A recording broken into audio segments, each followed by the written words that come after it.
Prečo ste sa rozhodli podnikať?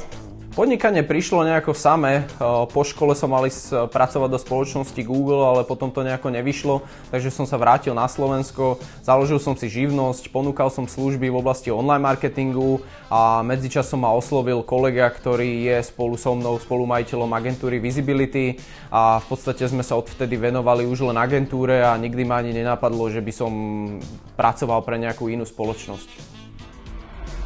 S akými problémami ste sa stretli pri podnikaní a zároveň čo by uľahčilo vaše podnikanie? Pri podnikaní sme sa stretli hneď s niekoľkými problémami.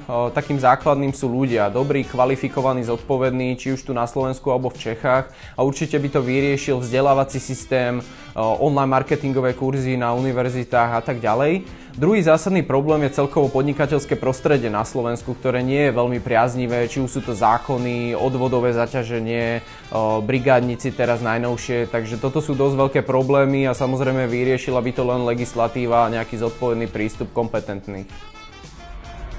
Aké sú vaše podnikateľské ambície, vízie? V rámci agentúry Visibility máme niekoľko cieľov a vízií a jedným z tých základných je etablovať sa na trhoch strednej Európy, ako je Česko, Slovensko, poprípade Maďarsko či Poľsko a byť naozaj rešpektovaná online marketingová agentúra na týchto trhoch.